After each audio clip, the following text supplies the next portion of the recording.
It's go time. Welcome to the Third Down Gamble podcast with your hosts, Don Charbin and Heath Graham.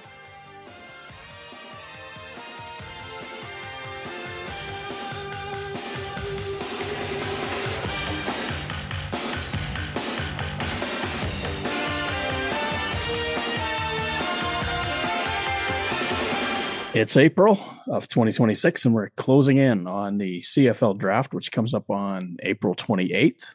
Fortunately for us, I'm going to be away. I'll catch the draft, but we won't have a podcast dedicated to it. So I would turn your attention to 3 Down Nation, and especially the effort put up by JC Abbott and Ben Grant. And Ben Grant's going to be a guest with us soon enough. They'll be doing a fantastic job of the coverage other than what you see on TSN. So keep that in mind watching the 2026 CFL draft on April 28th. Heath, let's talk about Chad Kelly says he's an improved person and ready to go. He said it, now he has to prove it, right? It's time to walk the walk. We'll see where he is. We know 2024, he suffered a debilitating injury in that East final. Didn't see the field last year. There was speculation as to the timeline of his return. It didn't come to fruition in 2025. He says he's ready to come back for 2026 with the ultimate goal of making a return to the NFL. Yeah, I don't think his NFL chances are very good anymore.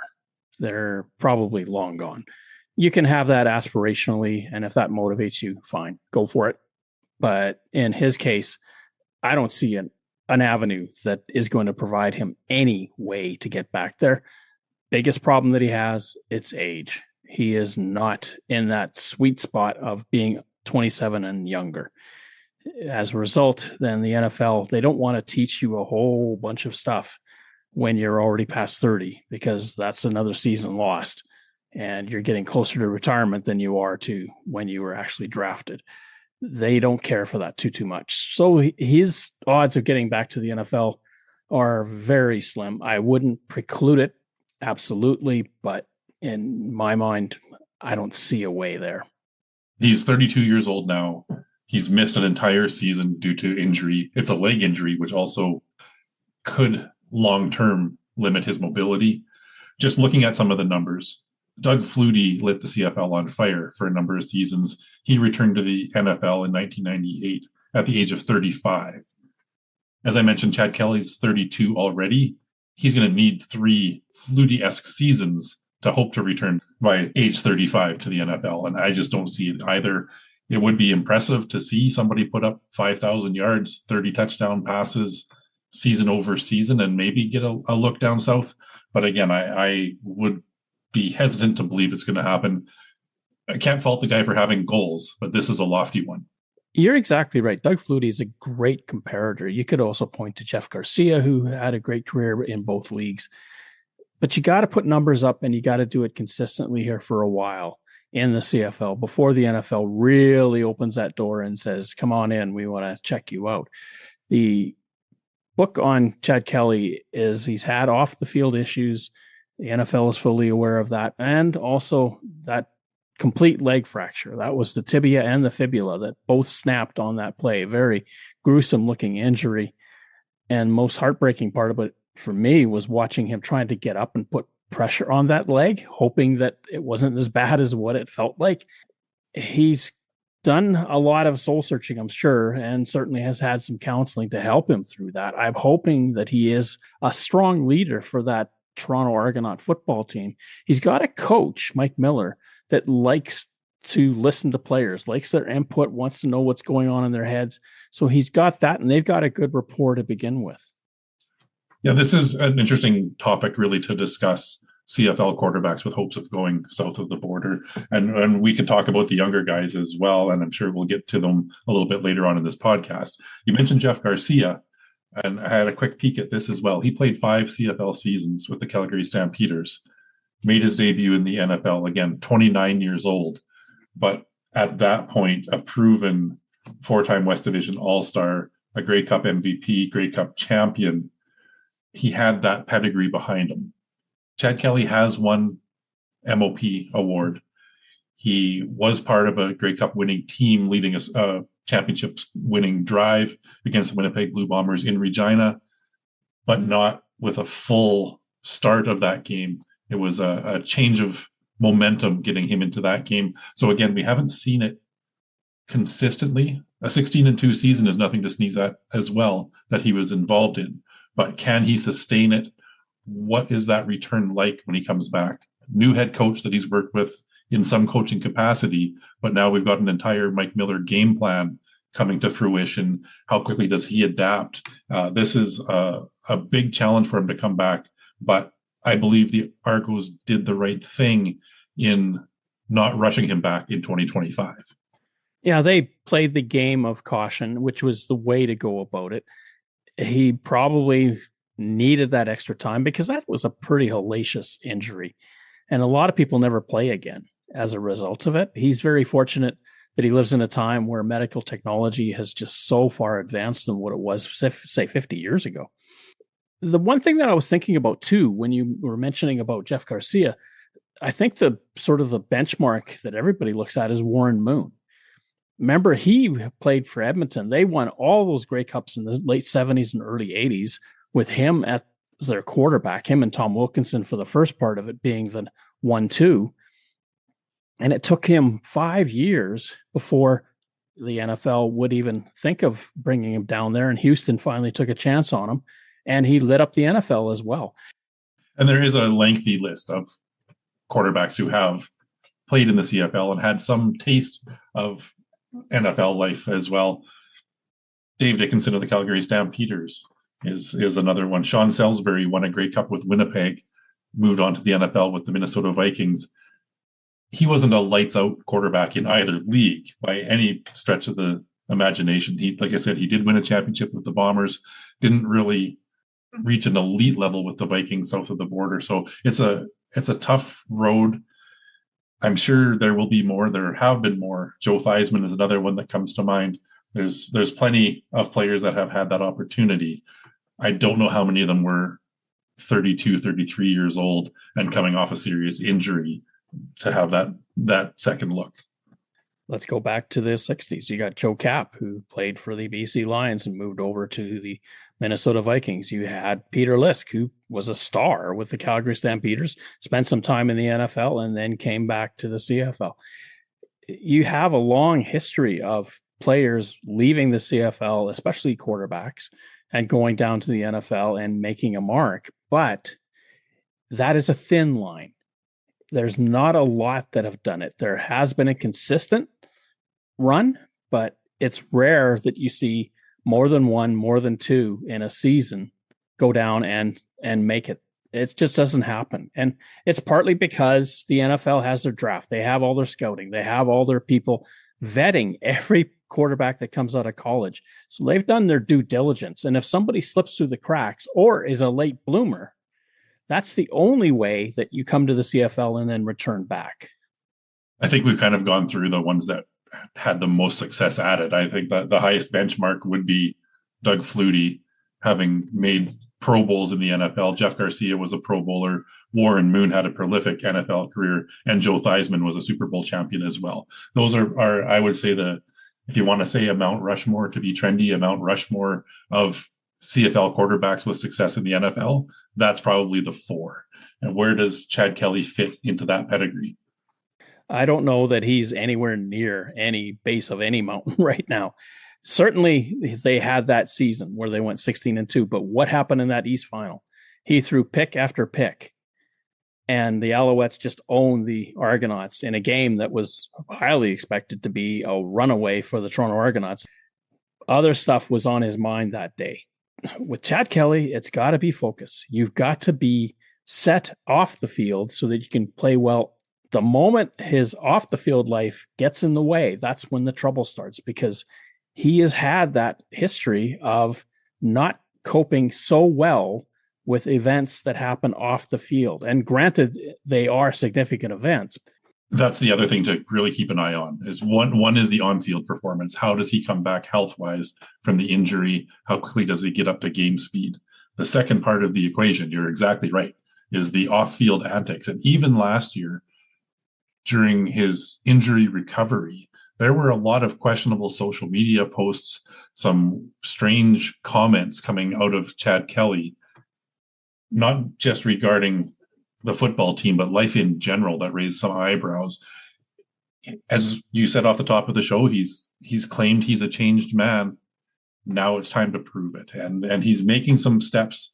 He's launched a charitable foundation that benefits children with mental health issues and disabilities. That's great to see him putting that kind of effort forward. It does have his name on it, so his reputation is on the line. What about all of the other things? Handling of the locker room and the incident with the training staff that led to the disciplinary action. Has his attitude changed in that regard? We don't know. There was all of the issues in college and early professional football that kind of painted him in a negative light. How much has he moved past that? How is he going to react when questions about those incidents come up? And I'm sure they will. Well, I hope he's had some coaching and some opportunities to learn how you handle the media when it comes to these types of questions. It's going to come up. What have you done since? What's your growth been like? You say you're a changed person. Explain that to me. He's going to get those types of questions. If you're Chad Kelly, then run with it and say, look, this is what I've done. This is what I hope to do. And this is where I'm going. And if you can project positivity, not be defensive, but just be good with it and say, yeah, you have every right to ask me those questions. With him back at quarterback, nothing against Nick Arbuckle and what he did with the team last year and how well he performed when called upon. And even in that 2024 Eastern Final where he came in and had to sub for Chad Kelly after that broken leg and at the end of the third quarter. Arbuckle's a great quarterback, but the Argonauts, with the arm that Kelly has and with his football acumen, and no one will ever argue that he doesn't understand the game and he doesn't love it. I think the Argos are better off. And with Mike Miller as a coach, certainly with his sort of, I want to make sure the players are invested in what we're doing, and he's going to take them along. He's not as combative as Ryan Dinwiddie would be, but he's got a smoother, softer style, but he's certainly intense. Kelly will respond well to that. And this Toronto team could surprise people. Well, I wouldn't sleep on the Argos at all. And we've talked already about trying to figure out on paper who the teams to watch out for are in 2026. I think there's a lot of parity. One thing that could separate the Argonauts is how quickly Chad Kelly gets up to speed, and can he get back to that form he showed in 2024 where they put up that incredible record.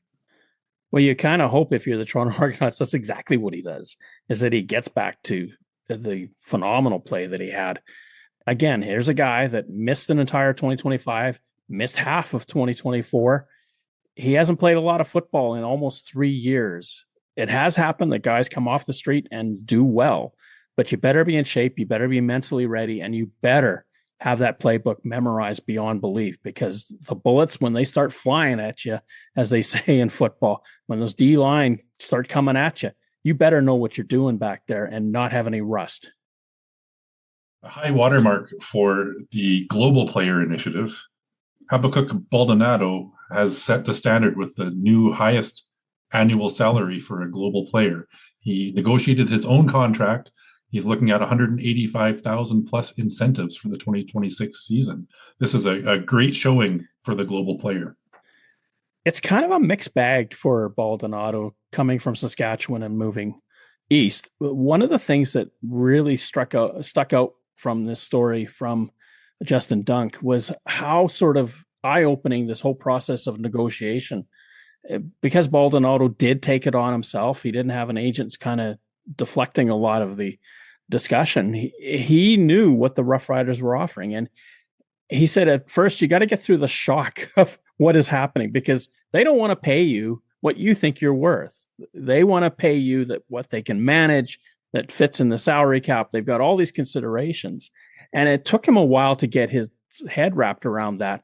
But he certainly felt a little bit disrespected, and partly too. And there's an attitude with the CFL, and you still hear it in the stands too, about global players that, well, why are we reserving a spot for them and all this? And I don't understand what the problem is. There have been more than enough global players that have made contributions to this league already. I thought it would take almost a generation before we really see it full-fledged, but we're seeing it in way less time where guys are becoming really solid. I know there are people out there that are not huge Randy Ambrosie fans, but this was something that he spearheaded as commissioner. And you're right, it has been fast-tracked a little bit. We knew through those first couple of seasons, Cedric Hansen with the Winnipeg Blue Bombers was kind of the one other than a punter or kicker that made an impact. He was a special teams menace, and he's moved on and has had ample time on defensive line rotation with the Toronto Argonauts. He's the kind of the first one that pushed through as a position player. There's been a few others here and there, but Maldonado had a great season in 2025. 17 defensive tackles, 4 sacks, a forced fumble. Those are decent numbers for any defensive lineman. So again, he's proving the worth. If you invest the time and you find those players with that potential, they can develop into quality players in your rotation. If you look at a global player and what they've had to go through to get here, there's a lot bigger commitment coming from what they're having to do than maybe a regular kid out of Canada, the United States. I'm not dismissing the locals and saying that it isn't tough on them. They have to work hard, but these guys have to move halfway across a planet to come here and take a chance on making it. If you've got that sort of disincentive thrown at you that you're from Europe and the football there just isn't good enough yet, or from the Far East and the football there isn't good enough yet, and you got a lot more to overcome. No one's saying that about Canadian college. No one's saying that about American college. You've got to prove yourself over and over and over again.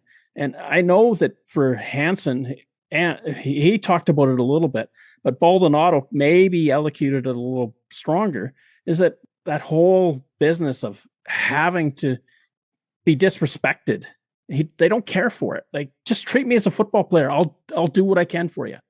And part of that disrespect comes from when this initiative was first introduced, there was a lower base salary for global players than there was for anybody else in the CFL. So you're already coming in feeling a little bit slighted.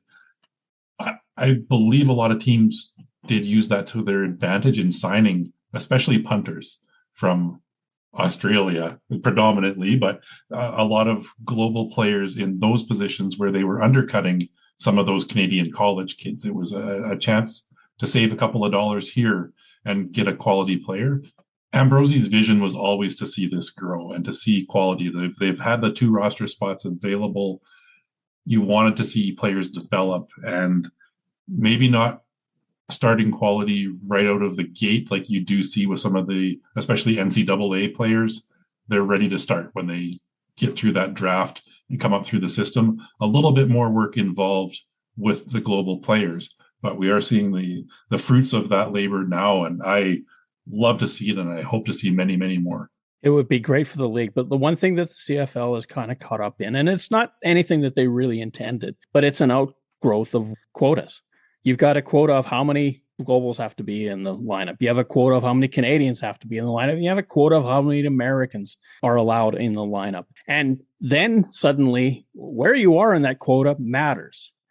And if you're an international, there's only 2 spots left for you. That changes everything in terms of how you see the universe. The NFL, to their credit, nothing like that exists.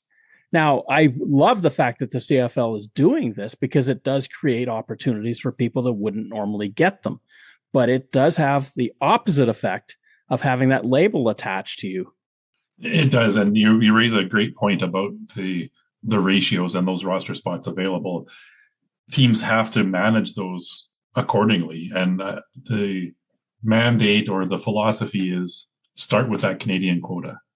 Start with that ratio of how do we get those Canadian starters? What positions are we looking at? How do we backfill if one of those players is injured? And the great thing that we've seen over the last couple of seasons is the teams that take that seriously are going well above the 7 Canadians and sometimes as many as 9 or 10 Canadians on the field in your starting lineup with solid backups in place. We're seeing that Canadian talent grow. I don't see a lot of teams right now willing to carry 3 or 4 global players because of the importance of that Canadian ratio. But if they do develop a solid 2, have a third one maybe on that practice roster. You start building your resources, and those players are able to step in as well. Look at the teams that are getting the extra draft pick. And where are they finishing in the standings? Well, they're all playing in either Eastern or Western finals, or they're going to the Grey Cup. There's something to be said for having a strong Canadian contingent. It spares you a lot of grief if somebody does have to come out for a play or two. You're not worried about having to juggle your lineup. If you start more than you're required, which is totally allowed, then you've got options. Former head coach Rick Campbell has a new role with the Edmonton Elks. He's been signed on with the Edmonton Elks as a coaching analyst. This is a new position for the Edmonton Elks and something new for Rick Campbell as well. The job essentially entails, and this is Morley Scott who did the interview with him, and thank you again, Morley Scott, for being on our show. It's going to be about scouting opponents. He's going to have to do some game management reports, things like that. Basically, he's the guy that's going to have to figure out what the other team is going to be bringing. He has to assess that. And as they always say in Intel, speak truth to power. He has to tell what to his coaches, Mark Killam, etc., what to expect. I think this is a real cool position that the Elks have created here. I'm excited to watch how this plays out.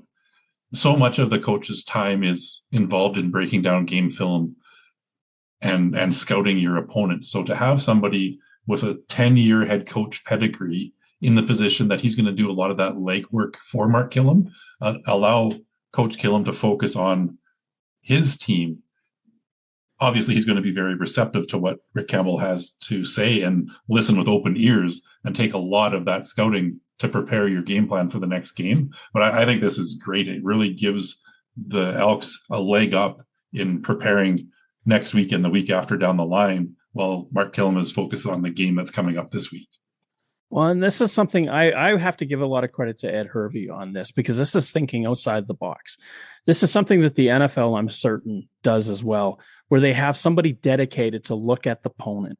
And when the game is over, already you have to move to next Friday night or Saturday afternoon and know what you're coming up against. And this is what Rick Campbell is going to have to do. He's going to have to be a step ahead of everything, because by the time you hit the field to play, say, Ottawa in week 1, if you're Edmonton, he's already working on the game where Montreal is coming to town in 2 weeks.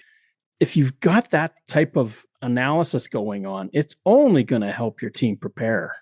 It is. And we know teams are restricted with their cap, their coaching salary cap, if you will, as to how much they can spend. But this is money well spent for Edmonton if it gives them that opportunity to have those game plans halfway completed.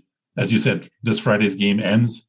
If Rick Campbell's got the X's and O's drawn up for the next 2 games, you're jumping right in. By the time that first practice comes around, you're ready to go. You know what you're focusing on. And it's not to say other teams don't do legwork and don't scout out opposition in advance. Obviously, any team that wants to be successful is already doing that. But to have somebody with that head coaching career that Rick Campbell has, he's a Grey Cup champion. He's got a lot of experience as a head coach, also as a special teams coordinator. He knows how to break down a game and how to scout out what the other team's tendencies are.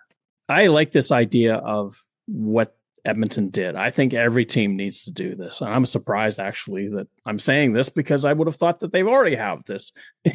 But it came up with somebody else. It was always somebody else's responsibility. Scout team was always somebody that had other responsibilities. Having a dedicated person, I think this is great. We'll have to watch and see if there are other personnel with head coach experience that get into these types of roles. I think of somebody like Bob Dice. He is on the staff with the Hamilton Tiger Cats, but somebody that has had that head coach experience. Kahari Jones is another name that comes up. You can kind of go through. Jim Barker had some special consultant roles with the Toronto Argonauts. Is this something that they can lean on his experience with? I wouldn't be surprised to see a similar title as this coaching analyst with other teams if we see a lot of success from the Elks at this upcoming season. Well, of course, the Elks are hoping to have success regardless and make it back to the playoffs for the first time in a long time. Maybe this is part of the detail that you have to bring forward so that you cover all your bases and you are well prepared for what happens next. And Edmonton, with Ed Hervey there, the one thing he wants to do is put a quality team on that field and have a winner. And he's been to the Grey Cup with that Edmonton franchise in his previous tour. He knows what it takes. Can you get the people there? And this is one great step that they've made. It is. Obviously, the Elks are looking to take a huge step forward this year. They've been on the outside looking in for a number of seasons now. I thought Morley was a great guest on here talking about the stability now moving forward with locking up Cody Fajardo, getting that core group of players working together cooperatively and with the same goal. Now you've got somebody else helping eliminate some of the noise, if you will, that coaching staff faces week to week. This is an opportunity for the Elks now, and no excuses. This is their chance to deliver and to prove that they've started to take a step in the right direction. I'm Tom Frazani, and you're listening to the Third Down Gamble podcast. If you've been following quarterback Taylor Elgersma's journey through football in the United States, you'll know that for the third consecutive week, he's been ruled ineligible because of visa problems. And so he did not see the field when Birmingham took the field. This has been a hot topic for us over the last couple of weeks to see the journey of Taylor Elgersma. The consensus amongst CFL pundits and journalists seems to be that this is a bit of a waste of time. I can't argue with that. It seems like his best opportunity is to get up here north of the border. We know Winnipeg would love to see him in camp, see what he has to offer. Is he the future with Zach Collaros on an expiring contract? Instead, he continues to pursue this activity south of the border where he's not even able to dress for a UFL team, let alone fight for playing time. Well, I can't draw a salary from what I gather, too. It's such a very difficult thing. And I know I've mused about what are the Blue Bombers thinking? Like, are you thinking, well, you don't want to play here? What's the big deal? But he seems to feel, or at least his advice is, that you have to spend time playing the American game to prove to the NFL that you are worthy of being brought into a camp. The problem is, this is the UFL. I'm not slighting them, but it's not the NFL. It's not a comparable in the absolute sense. It's 4 downs. If he does well, what does well mean? Well means at this point getting dressed for a game and possibly on the field. Well, let's start there. But looking at, and I know on our last episode when we were together, I said I'm no immigration expert. You did a little bit of legwork on it, and essentially the team has to do some paperwork to show that they are a competent league, a competitive league south of the border, and that this player is of a high enough caliber, etc. And you look at examples like professional baseball and professional hockey that have farm systems. They've got the AHL that each NHL team has an affiliate AHL team. There's multiple levels of baseball below Major League Baseball where these organizations have AAA, AA, single A teams. You know there's somebody involved at an executive level that does a lot of this legwork to make sure their players are qualified and eligible and can play for these teams. The UFL is a much smaller league. The money behind it is a lot less, and I don't know if they have that capacity to make sure that they had all their I's dotted and T's crossed. Obviously they didn't, or we would have seen Elgersma dressed for week 1. It's basically, if I read this correctly, it's chapter 4 of this U.S. Citizenship and Immigration Services document that you have to go through. And if you want to get into the minutia, for a team, a petitioner must submit evidence that the team as a unit is internationally recognized. There's also a rider that they have to, as a league, make at least $10 million in revenues. And the petitioner must submit evidence that the athlete has achieved international recognition in the sport on his or her reputation. Has Elgersma done that? He certainly was a great U Sport quarterback. He did amazing things in OUA. What do the Americans think of that? And this is what you're going to. You're petitioning representatives of the American system and saying, well, what I did back here was internationally recognized, and I'm valuable to this league because of that. I guess the question is, does having looks through NFL camps count? We know the Green Bay Packers had a look. He spent a little bit of time with the San Francisco 49ers organization as well. What types of documentation did they do to make that happen? And is that enough that the Birmingham organization can pull from to prove his worth internationally? The petitioner must submit documentation with at least two forms of the following: evidence of significant participation in a prior season with a major U.S. sports league, evidence of participation in international competition with a national team, evidence of significant participation in a prior season for a U.S. college or university. Nope. A written statement from an official of the governing body of the sport detailing the person or team's international recognition. Written statement from a recognized expert or member of the sports media detailing the person or international recognition. Evidence that the person or team is ranked if the sport has international ranking, or evidence the person or team has received a significant honor or award in the sport. You've got to prove that you're valuable, and this is what they want to see. They just don't want to, and I can understand a little bit of their thinking too, is that they don't want fly-by-night leagues coming and going and taking advantage of people coming in. In the same breath, if you're a distinguished league, which the UFL is, then you have to be, as the athlete coming in, something of value. You have to be something that they need for them to say, look, I want you in. Now, I know the coach of the Birmingham Stallions has reached out to a former coach in college ranks who is now a U.S. senator to try to help expedite this problem. Issue is that they're out right now. They're not in Congress, so I don't know how fast anything can move. And by the time things start to move, the season may be over. Does a Heck Crichton Trophy in 2024 count as awards? I would hope so. I guess the debate could be made, well, it's a Canadian football versus American football. There's some differences there. He also won the Larry Haler Award for the OUA MVP twice in 2023, 2024. You would think that pedigree at least would tick one of the boxes as far as recognition for his level of play. This is, as the weeks progress, it just looks worse and worse for, in my opinion, the UFL, the Birmingham Stallions, and the American football future of Taylor Elgersma. It's a P1 classification or a P1A classification, depending on how you're interpreting this, that he is seeking. I totally agree with what you sort of started with, that this is becoming kind of a why aren't you in Winnipeg segment of his life. Weeks go by, he can practice with the team, he can do anything else with the team that they require of him, but game day, he can't even carry a clipboard. He just doesn't get to do anything. As week 4 comes forward, you're getting to the 50 percentile or the halfway point of this season. There isn't much time left. It's a short season in the UFL.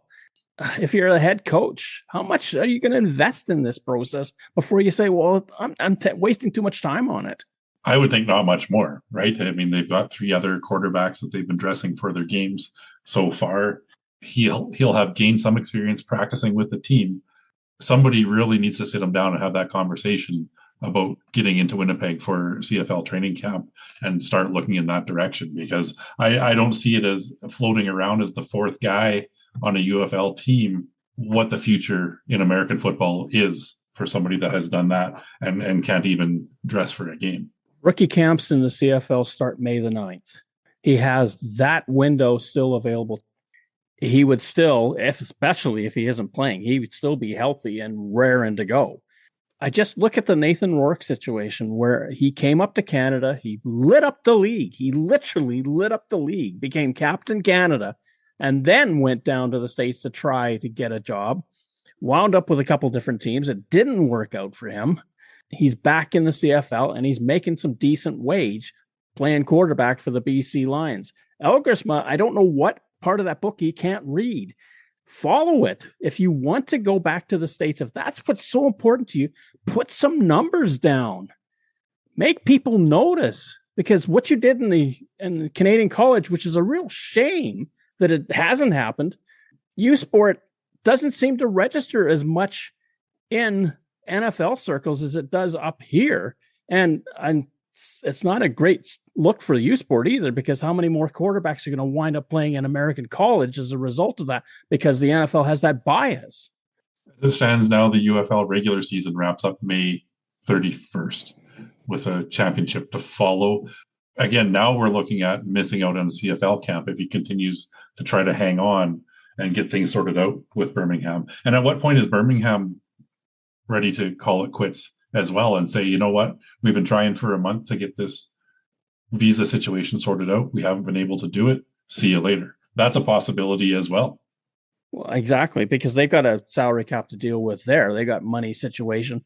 And you look at the UFL, and we'll get into that a little bit later in this podcast, but the UFL is not exactly rolling in dough. And keeping extra bodies around isn't one of the things that they want to do. And especially as you started this, they have 3 quarterbacks already. They've lost 2 of their first 3 games. Twice they've lost in the last couple of minutes. This team is a decent team. In fact, Birmingham overall, in the iterations that we've seen, has been in the championship game or winning the championship game. Third down.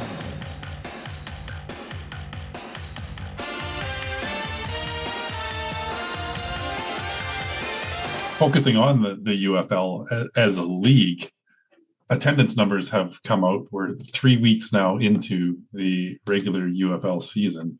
As a league, they're averaging about 12,500 fans per game. This was with a huge boost from St. Louis, especially, that seems to be pulling a lot of weight in getting attendance numbers up in the UFL. Exactly, and well put. If you take St. Louis out of the mix, they represent about 45% of the total attendance in week 3. They represented almost 50% of the total attendance in week 1. If you take them out, that 12,000 and change that they talk about as an average plummets. The Battlehawks are the only draw in, well, maybe not the only draw, but they are by far the best draw in that UFL. In fact, Louisville, who started out with about 14 or 15,000 in their first game, they're dropped to 11,000. Dallas, who used to be Arlington, they're in first place. They're undefeated. They can only draw 5,000. To me, this indicates something similar to when the CFL expanded into the U.S. Baltimore was a football-starved market. They had lost the Colts to Indianapolis. There's still a lot of upset fans in Baltimore about how everything played out. They did get an expansion, or they did get a relocated team later on when Cleveland moved the team to Baltimore. But that CFL franchise in Baltimore was by far the flagship U.S. CFL franchise. They drew fans when nobody else could. We're seeing something similar with St. Louis, with the Battlehawks. They lost the Rams, relocating back to Los Angeles. There's a void for professional football in St. Louis. The fans are hungry for it. But you look at these other markets where they're trying to break in, and they're either strong university markets already, or they are competing against NFL teams, not head to head, week to week. You take a city like Dallas. Football fans in Dallas are Dallas Cowboy fans. That's the bottom line. And now you're trying to tap into that and can only draw 5,000 people. And it just shows the challenges that a league faces when they're trying to compete in some of these markets. From 2024, there are only 3 teams left in their original form in this league. That's Birmingham Stallions, the DC Defenders, and the St. Louis Battlehawks. Everybody else has been rebranded, moved, folded, shifted, something to try to keep this thing going. That's well over 50% of your league membership has turned over in 3 seasons. That's not a good look. It's not, and I don't want to continue to necessarily harp on Dallas, but over the 3 weeks, they have had the lowest attendance numbers every single week. 8,800 in the first week. So you expect some higher numbers in week one. People are excited to see what this is about. That fell off to 5,800 in week two and just over 5,100 in week three. I don't know how much further they can plummet in Dallas and still keep the games on the field. And who's bankrolling this? If this was happening in the CFL, where a team would start at 14,000 opening night and be down to 5,000, you don't think there'd be a hue and cry over what's going on and what is this league doing about it? And yet the UFL, to their credit, they're trying to championing themselves.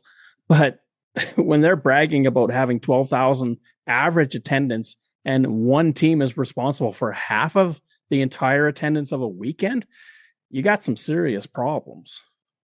And just if you break down these numbers, as we've talked about the influence of the Battlehawks home crowds, the league was wanting to have a target range of somewhere between 10 and 15,000 fans on average per game.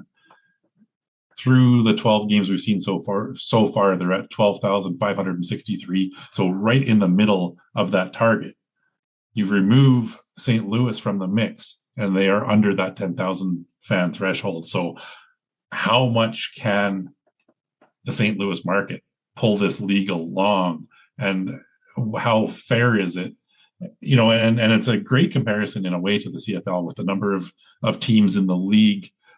We've seen a lot of drive recently in the CFL of Winnipeg and Saskatchewan, especially continuing to draw bigger crowds.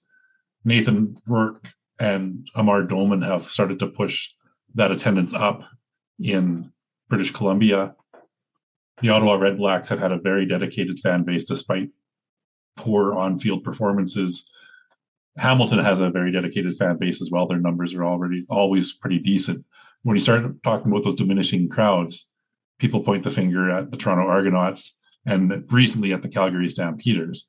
But none of those numbers, I think, are in this panic mode that we are seeing in the UFL attendance numbers. The CFL averages over 20,000 a game, easily over 20,000. And that's on a weekend when Saskatchewan and Winnipeg are not at home. When they're at home, then that number goes up closer to 25,000. It's certainly a great comparator because you've got a 9-team league, an 8-team league. The UFL has a massively huge audience that's just ready-made sitting there. The CFL, it's a much smaller market base other than Toronto, Montreal, Vancouver, and you could argue maybe Edmonton, Calgary, that the draw is more significant if you can pull 30,000 out of a city in Regina, say, that's only 250,000. It's a Green Bay sort of situation. The UFL has tons and tons and tons of markets that are millions and millions big, and yet they can't draw 5,000, 6,000 in Dallas. It's just running through the teams and those markets. So Orlando, you've kind of got that mid-Florida market. Orlando itself isn't a huge city by any means, but it's a pretty big draw area. Louisville, Kentucky, again, it's a college town, but you've also got a lot of cities in that area of the country. Houston and Dallas are massive metropolises, as is Washington, D.C.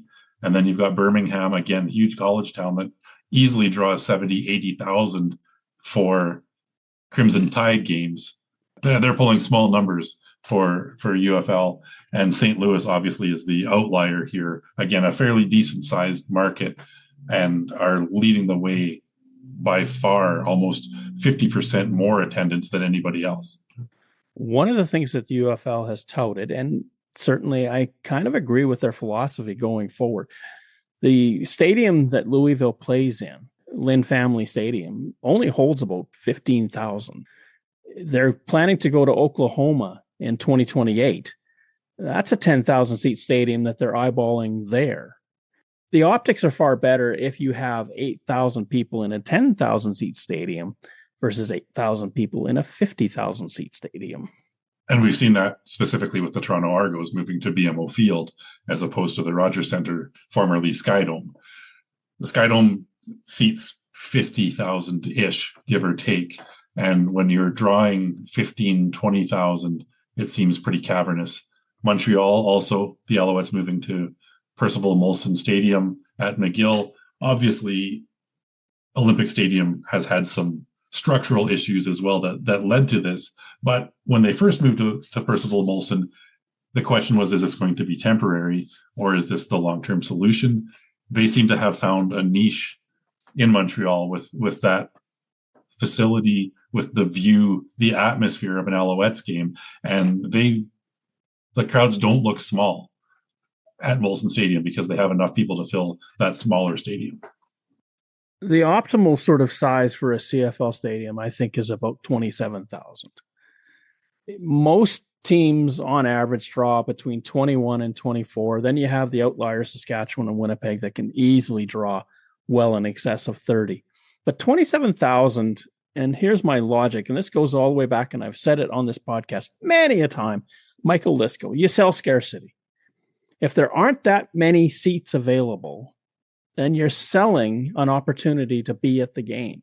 Where if you have these cavernous stadiums like BC Place and Edmonton's Commonwealth Stadium, Montreal, for instance, is a classic example. That's a 23,500 seat stadium. Those tickets are hard to come by when that team is winning. And that's what I'm getting at. You sell the discussion. Can you get tickets? Are there any available? Have you found any?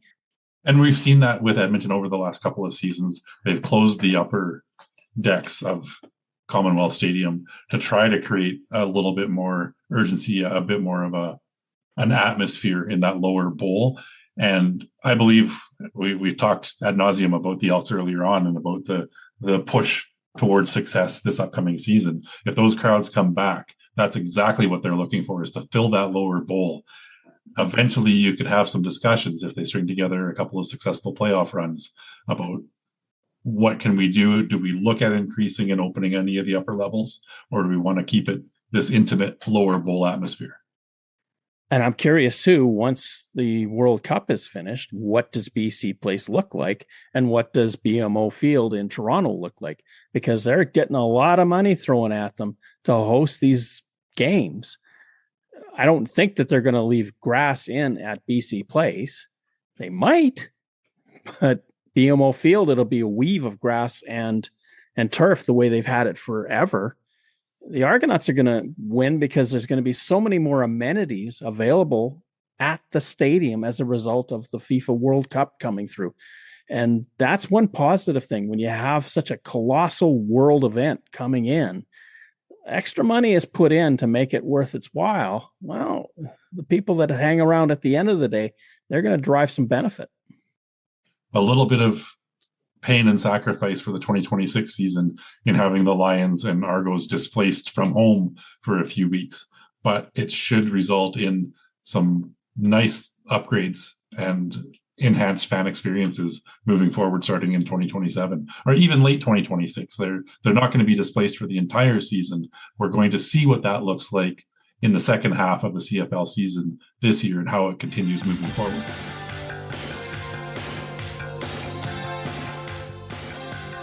Third Down Gamble uses the expert resources of the Canadian Football League and 3 Down Nation. For up-to-date, insightful statistics and analysis, please visit cfl.ca and 3downnation.com. The CFL on CBC theme music is used with written permission from the Canadian Broadcasting Corporation. Thank you for listening to our show. Third Down Gamble is hosted on Podbean. Follow us on Twitter, where our handle is @ThirdDownGamble.